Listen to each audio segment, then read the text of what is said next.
Defense and Space News TV report. First update about HAL.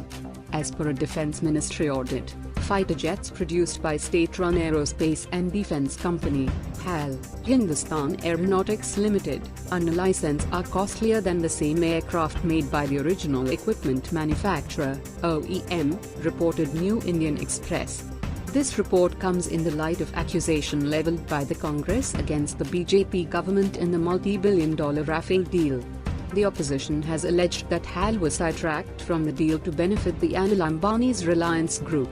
However, Dassault Aviation, the French aviation major that manufactures Rafale aircraft, has time and again asserted that it chose Reliance as a partner, out of its own accord.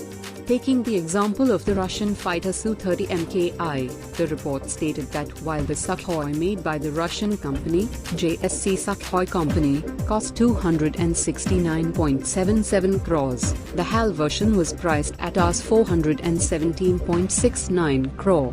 The Sukhoi manufactured by HAL is thus almost 55% more expensive than the one manufactured in Russia. The aircraft produced at HAL comes at a significantly higher cost when compared to direct purchase from the OEM, the document added. The review also found massive cost differences between Hawk trainers made by the British and those made by HAL. While the ones made by HAL cost Rs 88 crore, the ones made in the UK came in at Rs 78 crore. The report states that inefficiencies and exorbitant man-hour costs were behind the rise. On the other hand, in a response to Hindustan Times, a HAL spokesperson said, cost escalation from 2005, for the Hawk jet, is normal. We also need to take into account the life cycle cost of each product against off-the-shelf purchase from overseas. The indigenous benefits, the ecosystem HAL creates for the larger benefit of the country should be factored in also. Importantly, staggered or small orders deny economies of scale to HAL. Next update. India's growing military hardware, jealous Pakistani media. India's voracious appetite for possessing military hardware remains insatiable. It keeps spending billions of dollars on purchases of weapons system, all with an eye on its arch foes, China and Pakistan.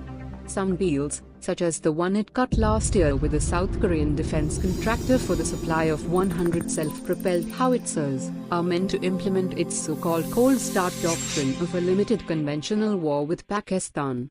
Its obsession with arms build-up knows no bounds. Small wonder then that New Delhi emerged as the largest buyer of Israeli arms in 2017. Tel Aviv's exports are principally made up of aerial defense, radar systems and ammunition which New Delhi is ever so eager to pounce upon. It even lifted a ban on two Israeli arms companies, Aerospace Industries and Rafale Advanced Defense System Limited. It had blacklisted over graft charges in 2006 to allow for a $2 billion deal with the former. The latest contract to add to its arsenal is the sale of S-400 missiles by Russia. President Vladimir Putin and Indian Prime Minister Narendra Modi signed the high-profile, dearly priced deal earlier this month. It will cost the Indian state coffers some $5.43 billion. But aside from the cost, it will serve to add to bellicosity in a region already riven by tensions. The deal was bound to elicit a warning and a little bit of bluster in the neighborhood. Islamabad, for its part, said the purchase could destabilize the region but hastened to talk down its efficacy, noting that Pakistan had developed capabilities that could defeat India's planned ballistic missile defense system. Defense experts, however, are unsure if this heavy investment will bear the intended fruit, noting that India may not be able to mount an effective defense against strikes by Pakistani missiles in case hostilities break out. Be that as it may, the arms race is never in the interest of teeming millions inhabiting the two countries.